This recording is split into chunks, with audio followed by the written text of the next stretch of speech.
Hi there, everyone. Welcome to Let's Talk Sports, and I'm joined by my co-host Keith Engle from TGI Sports Talk. Good to finally be doing a show with you again, Keith. Yeah, Dan, it's weird because I've been going solo, and I couldn't believe it when you posted today. It was 6 months, as I told you a few minutes ago, and it's so great to have you back and have be introduced again by somebody I enjoy working with so much as yourself. So we're happy that you're able to get back on the air with us, and I'm sure people are tired of seeing me go solo. So welcome back.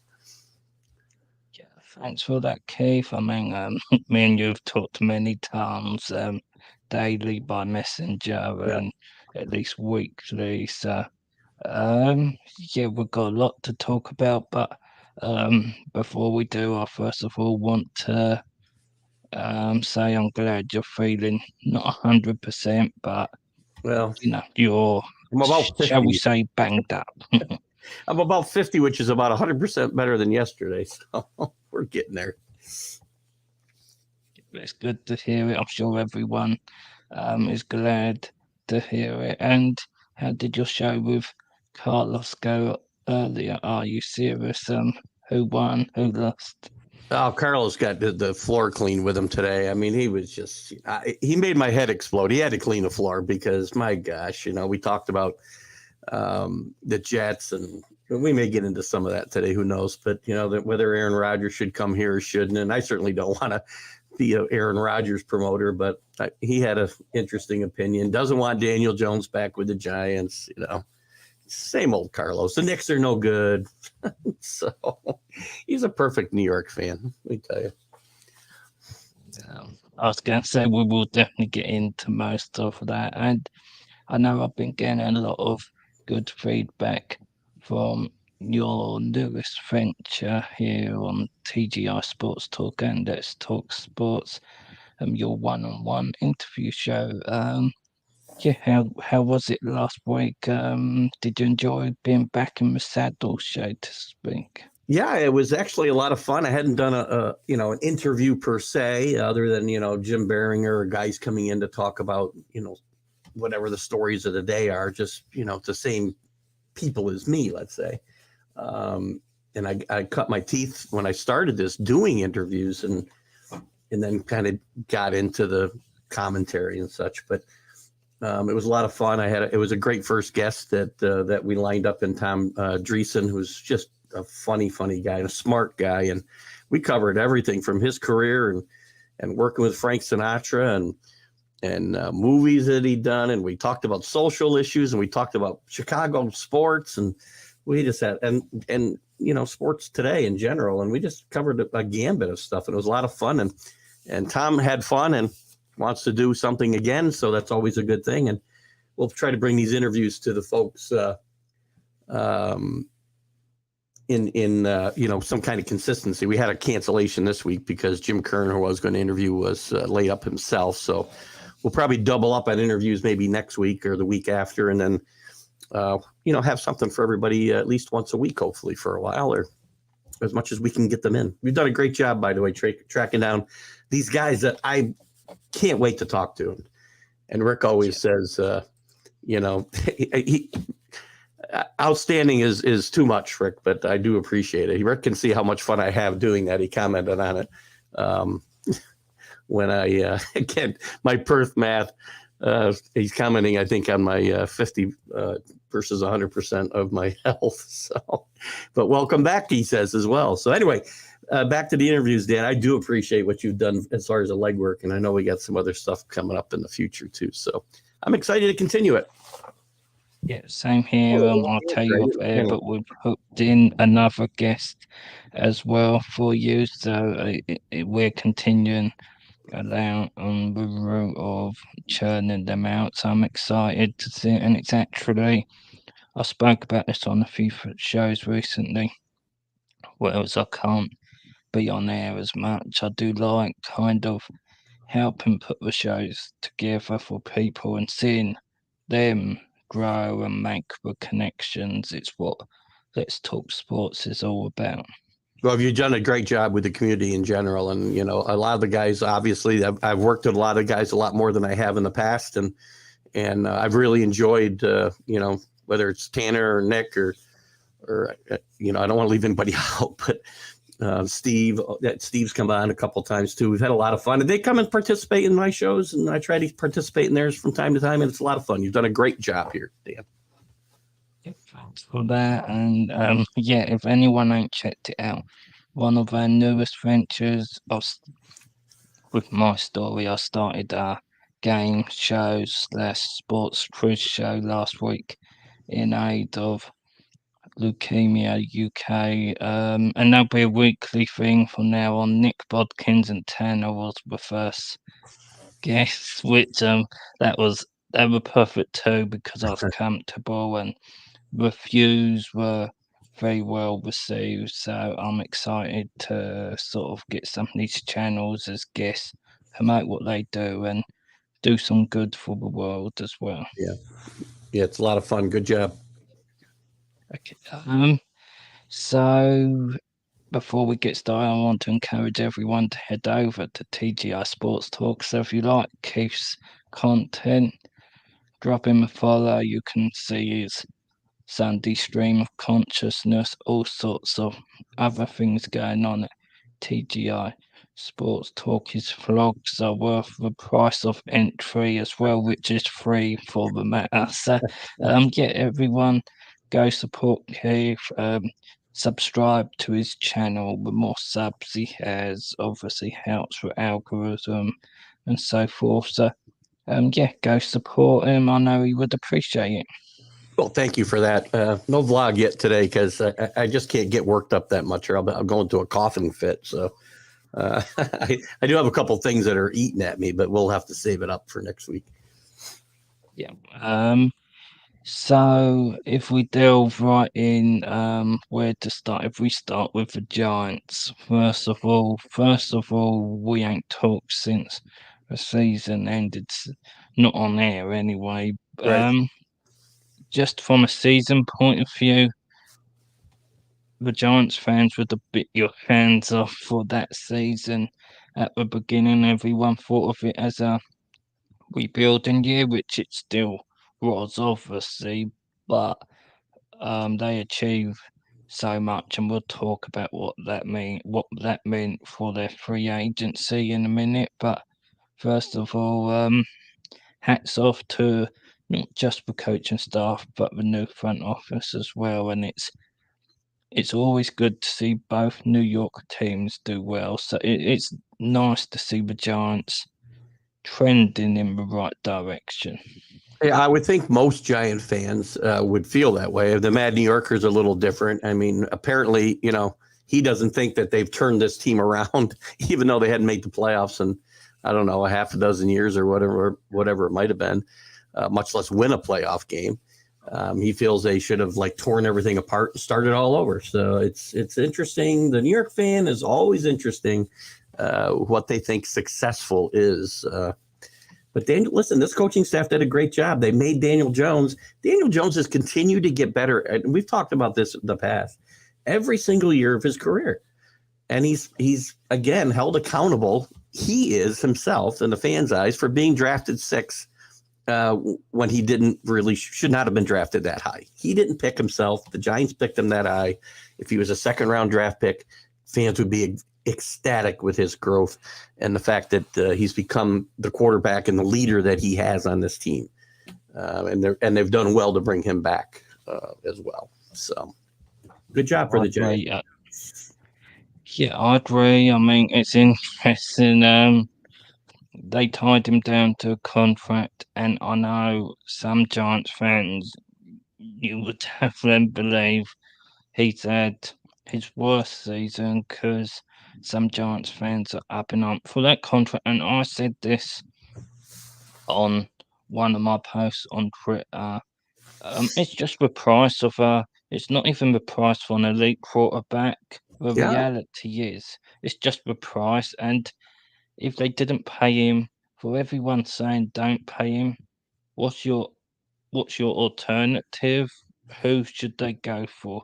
Because trust me, as a team looking for a quarterback, there's not that many, and you'll pay that price anyway. So I, I can even get the argument that they may be overpaying him a little. I don't think that. I think it's just the price because if you look deeper into the numbers, it's quite a friendly deal as well. And to be honest with you, if they wanted him at a cheaper rate, what they should have done is took up his 5th year option. And I understand the argument of, well, they didn't know he's going to have this season. I think you can argue this is the only misstep the new setup has done. It's their job to know it, to be honest with you. And because they didn't take it up, they've just got to pay the price, quite literally. I think um, everything he's shown me this year, with no offensive playmakers outside of Barkley at all, his numbers,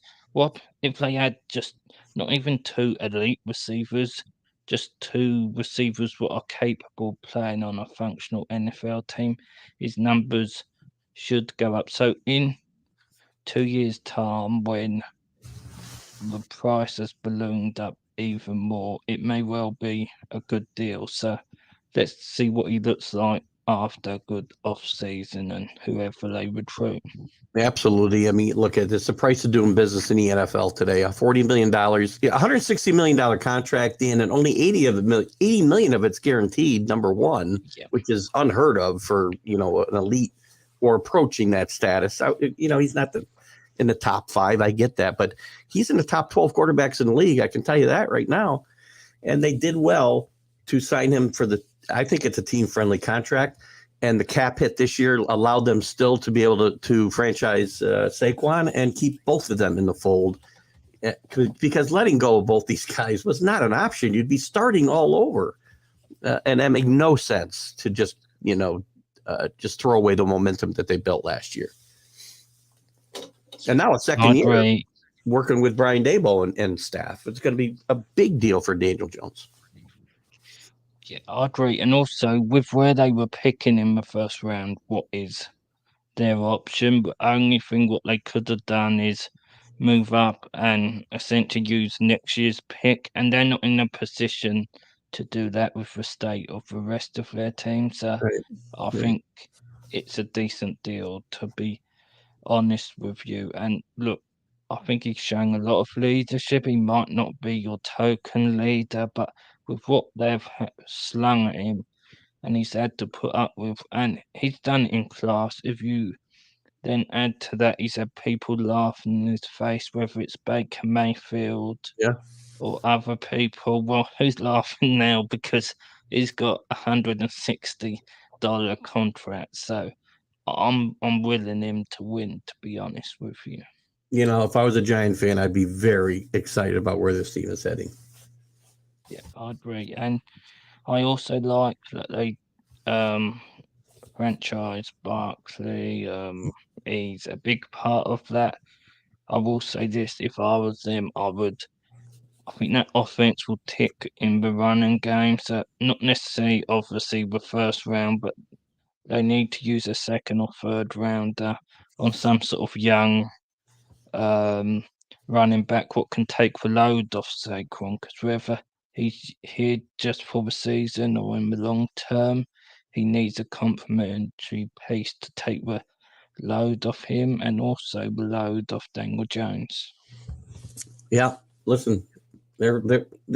They need to get some playmakers, as you said. So that's their job now. Maybe improve the offensive line a little bit. And again, this team is heading in the right direction. They've got a good coach. They've got a good GM. They work well together. And there's a lot of franchises worse off than this one. I agree. So this brings us on to the assumed favourites for Super Bowl last year, the Bills. As it turns out, I know they won the division, and this seems strange, but an underwhelming season given the lofty expectation. I don't know if you agree. I know they made the playoffs, but we said at the beginning of the season Yeah. we needed to see something from not just the team but the coaching staff, and it almost seemed like at times they were cracking under the pressure to me. I don't know. If, leaving out the Demar thing, and then some people will use that as an excuse, and I can't imagine what that would do for them mentally. But I think the cracks were showing before then, and I said on a show last weekend, it almost seemed like certainly in the playoffs, their game plan was Josh Allen can do something special rather than creating a game plan. Yeah, I mean, look at the way this team started. They looked like they weren't going to get beat. I mean, they looked really good. Josh Allen looked like he'd taken the next step, and then around midseason they regressed as a team, and Josh Allen regressed as a quarterback, making bad decisions. The team now is hinting that they aren't happy that he hasn't adapted his style of play. Now, it's not all his fault, as you said. They rely on him to make things happen a lot of times, right? So it's hard to take that out of his game. That's what makes him as good as he is. But the team just kind of they seem to they peaked too early, maybe, right? And as you said, the pressure maybe got to them. Then Von Miller got hurt on the defense, which hurt the defensive side of the football. Um, Allen got banged up, and I think his confidence waned a little bit, and he started making bad decisions. It was definitely a disappointing end to the season that started with so much promise for the Bills. And if I'm a Bills fan, I don't know that they've had the greatest offseason as well, as far as generating that excitement that they had early last year. So it's going to be interesting to see what happens with the Bills as we head into the draft and then into off season and training camp. Yeah, I agree. They're in an interesting spot because some of their talent could well leave. I know Edmonds is certainly, he said a bit over a week ago, I'm taking no cheaper deal. I haven't been paid that. I want the bag.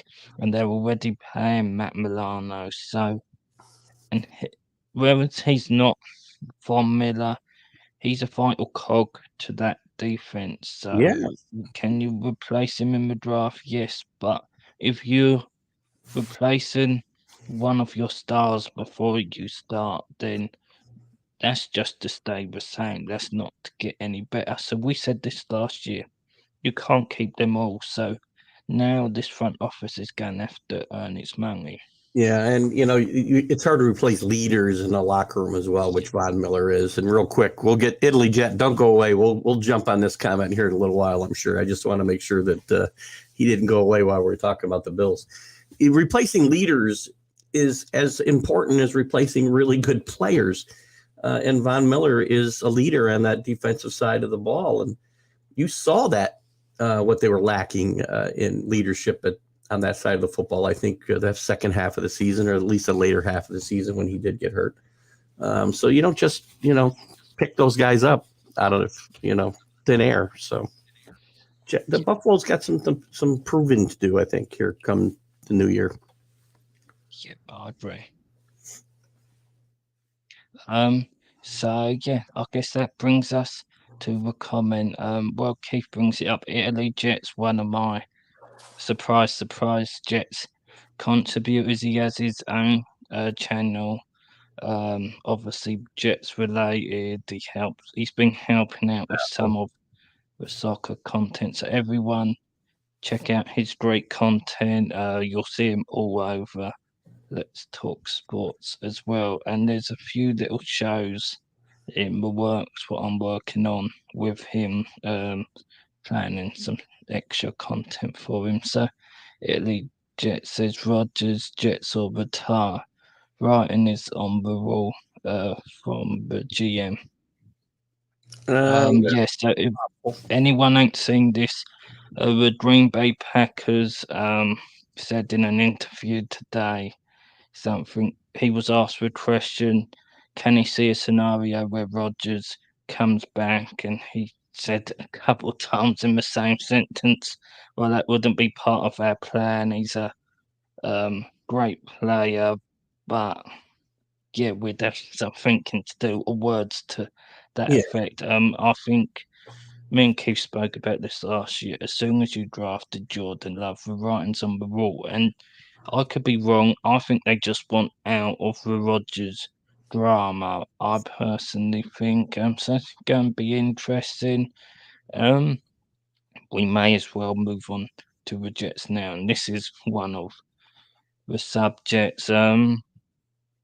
If you said Jets fans have been, let's be honest, on the verge of cardiac arrest all week, my hunch is it's happened. Obviously, the word is most of it's being agreed. You're again just waiting on Aaron Rodgers to give the go ahead. A week ago, I would have said it's 50-50, but I would go as far to say it's 90% certain that he'll be a New York Jet. I think they've got faith that they've got him. They're just being very careful what leaks out because if you have, for instance, Ruddy leaking it out to his friends, then Aaron Rodgers is the sort of cat what will just walk away from the deal if he Yeah. feels he can't trust you. Well, he's a bit of an oddball, and this was pretty much, I think, written in stone. As soon as he, emerged from his dark cave and didn't see his shadow, and pretended a early trade to the Jets. Sorry for the bad pun, but look at Aaron Rodgers is still an elite quarterback at 39 years old. He does bring a lot of drama with him. He'd had trouble with in a press friendly environment like Green Bay, Wisconsin. It's going to be very interesting to see how that plays in New York. You and I talk about a lot. It's not the easiest place to play. But I'm on record as not being the biggest Rodgers fan in the world for sure. But if I'm a Jet fan, I don't have other options. I have no other options. Woody Johnson wants Aaron Rodgers. This team is good enough to potentially be a surprise contender with an accomplished quarterback. Their defense is first rate. It's contender ready now. The skill positions, if Hall comes back healthy next year and they get that running game, that's what precipitated their fall last year, Dan. As much as the quarterback play was, the running game just stopped when Hall got hurt. This team could be a surprise contender. Now I understand, you're putting all your marbles in the next 1 or 2 years, and if you don't win, then the gamble is a loss. And it could all implode in your face just because of who he is and the diva that he's become. But again, if I'm a Jets fan, I haven't won a Super Bowl since 1969, I'll roll the dice because there are no other options. I agree. Because if you Alan asked me a couple of weeks ago in an interview I did for him, who would I rather when Derek Carr was in play? I said there's only one Aaron Rodgers, but Derek Carr, just because of his age, it would have been a slower rise, Yeah. but the times now for Aaron Rodgers, you would think of the years he's at about now, give or take, you just never know. So I think this was set in his mind when they went into Lambeau and run. I think he saw Garrett Wilson, Brees, and he thought, I'm not saying he decided them, but I think it's being at the back of his mind, personally speaking. I could be wrong. I think he knows he's only got 2 years, as we said, of Yeah. top tier years, and I don't think he thinks the Packers can get anywhere near a championship run at that time. So both sides feel done. And yeah, I think it's going to be interesting. One byproduct is, and I might annoy some Jets fans by saying this, you saw in the Zach Wilson drama, some of these young players got a little chippy in the press, and I think they had a right to speak about Zach, about that all, but it's not necessarily a good thing having such young players talking out.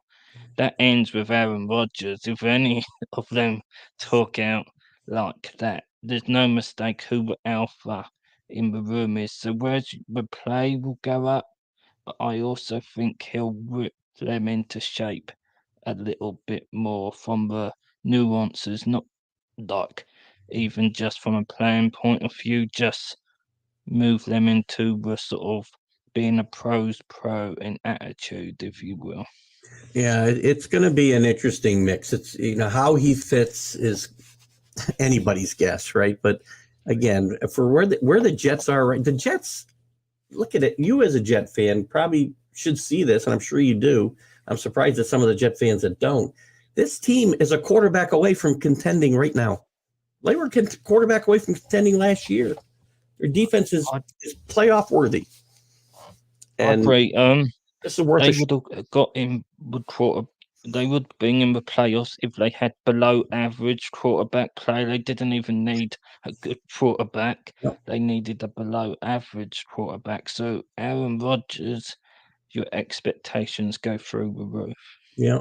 Again, I'm not a huge fan of Aaron Rodgers, as anybody who's watched me on this show or any other show understands. But again, if I'm the Jets, this is kind of a no brainer, and I take a shot at it. And what if I really hurt myself? I haven't set myself back at all. I'm not going to win with Zach Wilson or Mike White next year, right? Maybe I make the playoffs. I'm not going anywhere. So Yeah, why not I take a agree. shot? Roll the dice. And I will say this: there's generally some Jets fans out there what still want Mike White. Well, when he come in, and I know he was injured for part of it, he had the chance to. That was his audition for it, and I know there's nuances behind it. Obviously, Brees's injury, but they were miles away from where they need to be. Sacked one more game, so um, yeah, I think this is it. It's time. Yeah, and look, Well, Rick's right. Rodgers is all about himself and money. Look, Keith knows I've been critical of Rodgers as a person before. I'll be honest, I don't particularly like him as a person, but there, now's the time, as Keith said, this roster's loaded. At some stage, they'll be in the Bills situation where they need to pay all this young talent. They ain't got time to wait around. And a side point is, as they get better, they'll be further down the pecking order to pick a quarterback, and they can't even pick a quarterback. They Right. had the second pick Right. in the draft, and it just has not happened. So this is a cheat code. You know what you're getting in Rodgers. Is he the quarterback he was 5 years ago? No, but he's pretty close. So we'll see what if they can't make it work with Aaron Rodgers and the rest of this roster. Then what will it take to make it work? Is how I'm looking at it. Yeah, and Rick's not wrong, and I've said this a lot myself. Aaron Rodgers is all about himself, and he is all about the dollars. I've said many times that his complaints about the Packers not making the team better while taking all the money himself, is a bit disingenuous. But at the same time, by all accounts, he's helped Jordan Love grow as a quarterback, sitting behind him. So Yeah, you know what? If he plays for himself and the dollars in New York and he plays well, it can benefit the Jets. And if he works with Zach Wilson a little bit, maybe those two, even if they don't win in these 2 years, maybe Zach Wilson will grow up and be the quarterback that he can be. Getting some tutelage from Aaron Rodgers if he's willing to give it. Again, is it a gamble? Yes, because he's a weirdo, but the fact remains he's still one of the better quarterbacks, if not leaders. Now, again, leadership is important. I say this a lot, and that will potentially be the backbreaker here if he does go out there, selfishly playing and not leading this team. But let's hope he wants to win a Super Bowl in New York, which would certainly solidify his legacy. yeah, I agree. I mean, some people say, well, what will he be like in New York with the media? Well, he's Aaron Rodgers. There's always a microscope on him anyway. I think it could go one. Obviously, he might get a bit spicy with a beat, or I think if he wins, they might just love him and love what he brings. I'm not ruling out him having his joining WFAM for a radio show once a week. He clearly wants a future in the media, so he may well play them like a fiddle. And because he wants Mm-hmm. a future in that market, if he does it in New York, there's so many more business opportunities. So it might actually work out well being New York for both sides. It might, and it might be an unmitigated disaster. It's very possible it could be. I mean, this is a 50-50 shot, in my mind. And again, it's worth taking. And if it goes bad, it's good for my team. So, Yeah, I was going to say there is that, and I guess this brings us on to the Patriots. Obviously, we won't speak too much about the end of the season because I'll do yes, you a solid there. But I wanted to speak about one bit of news that broke today. Devin McCourty has officially yeah, confirmed his retirement. I wanted to look. I know I'm a Jets fan, but Keith knows this about me. Um, I'm sure I respect good players and good pros. I don't see team colours. I've always had a bit of a soft spot for McCordy, despite the fact that he always seems to get an interception against the Jets. I like his leadership, obviously a very good player. And if you want to draft a player, he would be the model for that. Someone what don't make any waves from a sort of off the field point of view, excels leadership. Oh, and he helped you win. So yeah, sad to see him go because I just liked seeing him in the NFL. I think he does have ambitions in the media. I know he joined his brother on Good Morning Football yeah, a yeah. week or so back, so that would not surprise me. And I just wanted to mark the thing and say I'm hoping he has a happy retirement. That doesn't mean I hope the Patriots have too many wins in a season, but I hope he has lives his best life, shall we say? Yeah, listen, this is a guy. He's a Hall of Famer, no brainer Hall of Famer. Maybe not first ballot, whatever, but he's a Hall of Famer, not just on the field, but he's a Hall of Fame person. And there aren't a lot of those. There aren't enough of those, or we don't talk about those guys enough in the NFL. This is a guy who's been up for and maybe even won multiple Peyton Awards, Walter Payton Award for humanitarian work and whatever with the in the NFL. He's one of the good guys and a guy who gets it. And he's going to leave a huge void both on the field and in the locker room with the Patriots. He's been the glue to that secondary for a long, long time. And it's funny I say this because when he came in as a rookie out of Rutgers, his first couple of years, we couldn't wait to get rid of him. So me and my buddy, because he was a horrible cornerback. He was terrible. And as soon as they moved him to safety, the guy became an all-world defensive back. And he'll be missed on all levels in that organization. And we wish him well and thank him for everything that he's brought to this organization over the long career that he's had.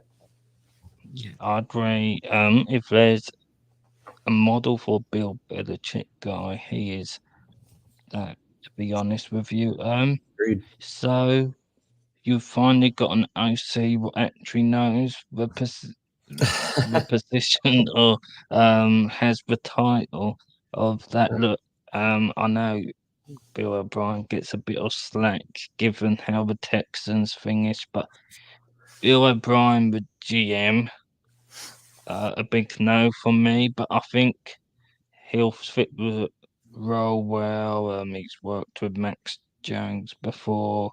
Obviously, Bill knows him well, and I'm intrigued to see the fit. I think it will go well. I think um, I'm not sure how many people. I would imagine there would have been other contenders, but I think this was the only contender from Bill's point of view. Would you agree with that? I'm just surprised they didn't do it the year before, to be honest with you. Yeah, I'm a little surprised. I mean, to back up and go from where we started here, it was shocking. I mean, Belichick felt, look, at good coaches can coach any position. And we found out this year that's not the case. Matt Patricia's a really good coach, a very smart guy, literally a rocket scientist, as I say a lot of times, as he graduated right up the street here at RPI. But it was never, one of the things that Bill Belichick and this organization has done so well over the years was put people, both players and coaches, in positions to succeed, right? That's why it was so odd to see him make this move with Patricia and Judge, because there was fish out of water on the offensive side of the football. Judge is a special teams guy. Patricia's a defensive guy. And to not utilize them to the best of their abilities was very un-Belichick-like, and I could never understand it from the beginning. And it was evident, early on, and especially later in the season, that this was not going to be a long-term solution, and he was going to have to go out and get somebody and give him control of the offense, which he basically has done now with Bill O'Brien. He likes people that he's worked with before. O'Brien had a good run here after Josh McDaniel left the first time to go to the Broncos. Did well with the offense. He's already reshaping the coaching staff. They brought in Adrian Clem to be the new offensive line coach. He was with Oregon the most recently. And Dante Scarnecchia, who's a legend in New England, was an offensive line coach and served other capacities for the Patriots for decades. Has been after the Patriots and very high on Adrian Clem for quite some time. And they finally bring him in here. I think that's a good move. I think Mac Jones will benefit from this immensely.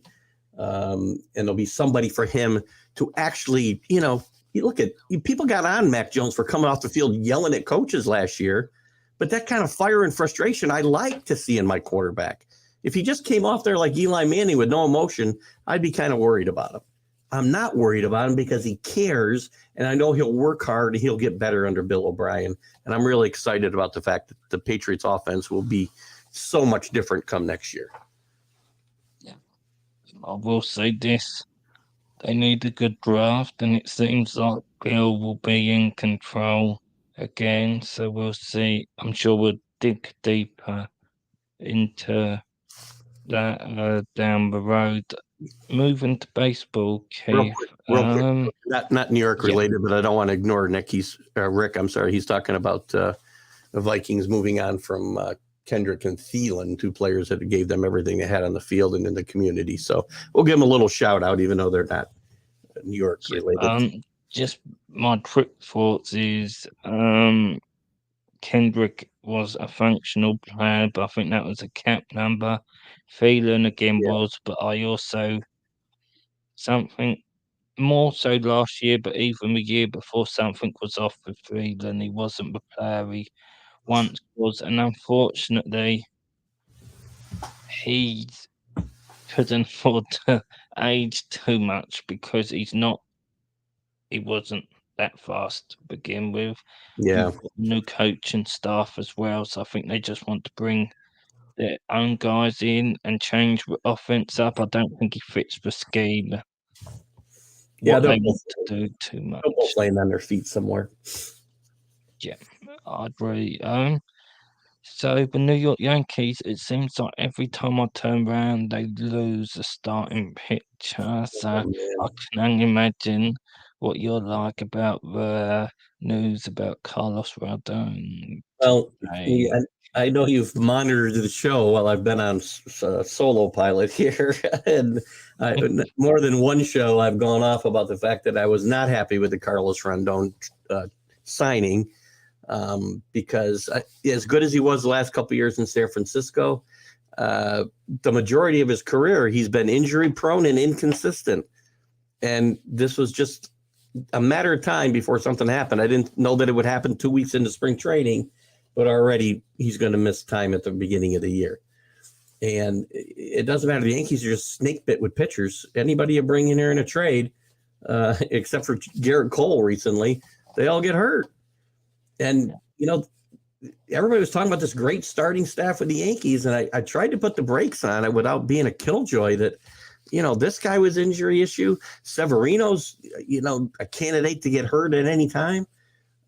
So, again, we got to get deep. We need to be deep in starting pitching. And I think Clark Schmidt was getting a start today, I think. I don't know how he did, but he's a guy that I've liked for a couple of years, and I'm hoping – that he's a guy that they have ready to kind of fill in when they need somebody in that fifth starter spot while some of these other guys are hurt. Tommy Canley, who's back, a kid from the area up here. He went to Shaker High School here in the Capital District in New York.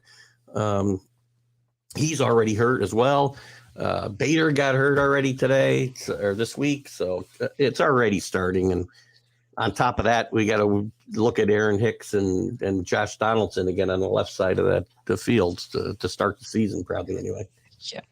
Um, so it's interesting.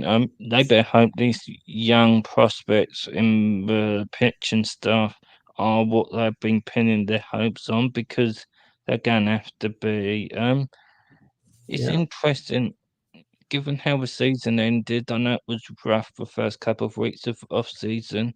I felt like fans weren't as negative as maybe you would have expected them to. I think some of that was Aaron Judge signing, sort of they thought he could have possibly gone, so that sort of calmed some nerves, if you will. But it's been injury after injury the last 6 weeks, and yeah. it seems like it's opened some of the wounds. But I said to Johnny in a show at the weekend, I know there's the impression it's World Series or bust. From the ownership point of view, I don't think it is. We said this last year, and I've just come to the realization the more you learn about the younger generation of this ownership, if you will, I don't think they're as trigger happy. They're expect as long as they're not getting embarrassed on the field and they are making the playoffs. So I think they're happy with turning the I just don't think they're cutthroat. So whereas it's World Series or bust for the fans, unless it's an absolute card crash, I don't think it will be, to be honest with you. It's never going to be a car crash, right? Because they're going to be able to afford enough good players to be competitive and even make the playoffs more years than not, if not every year. But it's winning. Winning does matter to New York fans still. You know, this is the winningest franchise in the history of sports, and people don't just forget that, right? It's not good enough to get to one World Series in 14 years. It's not, and it's not for me. And excuse me, maybe I'm spoiled. I don't know, but um, I don't know, Dan. This is I'm seeing there are some good signs, right? I'm a little concerned that once we get to the playoffs, we're not getting by the really good teams again. Teams with really good pitching. Now there's some good signs. DJ's healthy, it appears, which is a really good sign, and he's probably going to be the second baseman more often than not, at least to start the season. Cabrera has been a really pleasant surprise since he came up, and now he's played another position. He made a great play in center field, first time he ever played a position the other day, after replacing Bader in the field. And this is a guy who can play all over the field and probably will everywhere, pitcher and catcher. And I'm excited about that, and I'm excited about the kids at shortstop, both Velope and Peraza, both playing well, and maybe they'll both stick.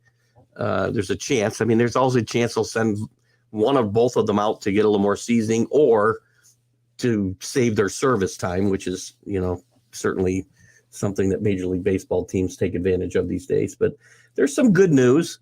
I don't want to sound like the sky's falling here. The team will be fine. It's a question of what happens come the playoffs. And you may very well be right. The younger generation of Steinbrenners don't feel like I have to win the World Series every year. But it's not good enough to win it every 15 years. I mean, come on. This is the Yankees. This isn't the I, Royals. I agree that that's not my thoughts. That's just how my No, I understand. appraisal No, I of get it. the ownership. Um, I don't think so you're one wrong, by the fine way. I don't think you're wrong. psyche. Yeah, it's interesting. I'm intrigued to see how it pans out. One final thing I wanted to talk with you about is the New York Knicks. What a time to be a New York Knicks fan, and I Yeah. do understand they've lost the last couple, but give the team a break. I know you said Carlos was Oh, displeased. fire I kids. watched the episode there, so but I don't understand what you'd could complain that we were saying before the season they'd struggled to make the play in. And look, um, you've got to give them credit because I have been critical of Leon Rose in the off season, but they didn't um, throw everyone in for Donovan Mitchell. And I will give them this. Everyone says, well, you do maybe R- Barrett hasn't had hit expectations this year, but it's not just about him. Quickly and Grimes would have been gone, so that whole bench unit, what's winning them games Yep. or helping them win games, wouldn't be there. So I do give them credit there. So yeah, and obviously they got a lot of flack about not making a pick in the draft and going all in on Bronson. That looks a masterstroke now, not just because of his play, but that number, if he continues down this route in a year or 2 years' time, that contract looks very team friendly. So I think you've got to give them credit. And also, Tom Thibodeau got a lot of hate last year, but he's developed some of these players, obviously played an integral part in Crickley's development, but even Randall and Bronson, I think everyone says he doesn't develop players, but I just don't see that. If you see the development of some of these players, look, is he the perfect coach? No, but I think he deserves some credit for what he's done with this rotation. He does. He deserves credit for the development of Grimes, the development of McBride, who's Yeah, contributed at times at Sims, Mitchell Robinson, who is bought into the system now and is contributing on both ends of the court. He's grown this last year under Tibbs' tutelage, and and RJ Barrett, you said has struggled up until now. He's played pretty well during this 10-game winning streak that they had just before the last couple of losses. There's a lot of reasons for this. Julius Randle getting back to being the player and the person that he was 2 years ago, and not this whatever we saw last year. I don't know what happened to him last year, but he's back to being who he was 2 years ago on the floor and as a leader. And Brunson's better than what I could have expected him to be. I did not expect him to be this good. He's really good. Grimes is good. Quickly, again, as you said, it contributes great energy off the bench. And not to be forgotten in all this, the trade that Rose made to bring in Josh Hart at the trade deadline was a stroke of genius. That's when this team took off. When Josh Hart came in here and he went to school at Villanova with Brunson, and they have a kinship and a chemistry, and it's obvious. And he's another guy coming off the bench who can play the wing. He can play multiple positions, and he's been a cog that has really added something to this team. And somebody different contributes, it seems, every night. Randall's very consistent, yes, but there seems to be somebody stepping up every night to do something. Now, these last couple of games, you won 10 in a row, by the way. You beat Boston twice in that stretch. You beat Miami on the road.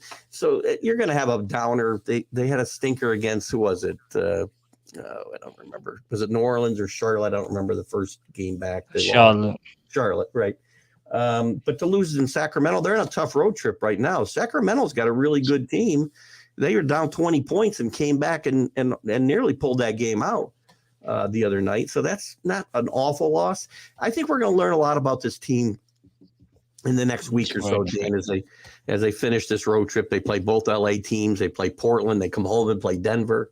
I think we're going to find out a lot about this team and whether they're as good as we saw during that 10-game win streak, or if they're still going to have some struggles as we go forward. But they've been an exciting team to watch. And if you aren't enjoying this, then I feel bad for you, because you're never going to be happy if you're not enjoying this run. I agree.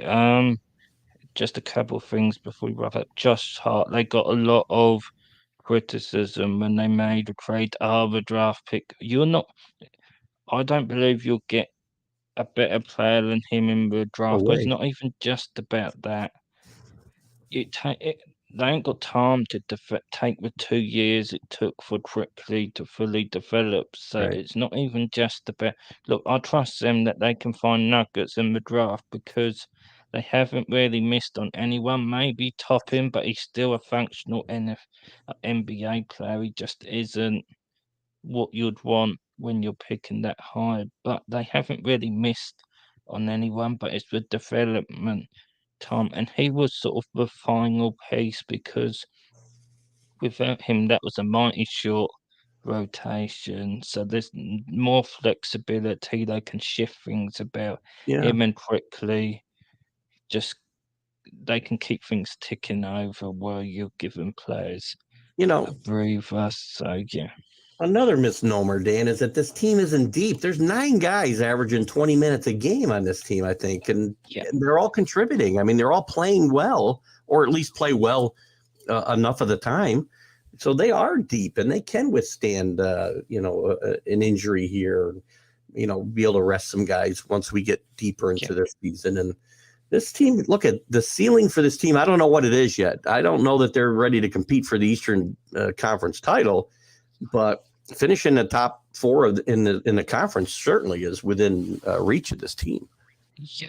I agree, and we'll get into this other weeks. But I think success for them isn't even win a playoff series. That would be the top level. But I think just don't get blown away in a playoff series is Well, would be massive yeah. development. I think they've got every chance of winning it, but they can't get blown away. That would be development, and they're going to have a lot of options available to them because for once I don't actually think they need to start. I think if they could add someone what can shoot the ball well, play some defense, I'm not saying him, but someone like DeRozan, he may well fit into well what this team needs. Whereas if you added another star, even if it was in free agents and you didn't give anything up, would it become too clogged up, too top heavy, if you will? So Well, we saw that last it's year. going to be interesting. Yeah, Yeah, we saw that last year. One thing I will disagree with you on, I do think it's important that they win a playoff series this year. I don't think it would be considered that successful a season if they don't get out of at least round 1. yeah, yeah, I would agree with that. It is going to be interesting. Obviously, your expectations change based on what you're Oh, seeing. I am definitely. a more realistic fan, so I'm probably aiming too low, but we will see how it plays out, Keith, as Well, we wrap things. pessimism is Yeah, not a bad thing, Dan, because you're never yeah, disappointed, just sometimes surprised. That's all. So yeah. But that's how I always aim for. I am the least demanding fan, no matter what sport.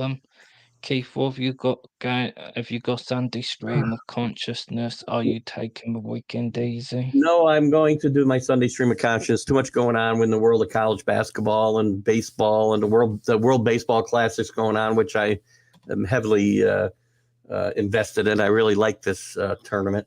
Plus some football news, obviously, to talk about. So yes, we'll do our Sunday stream of consciousness. I may do something with Tanner and the crew after the selection show on Sunday night too. We'll see how that goes.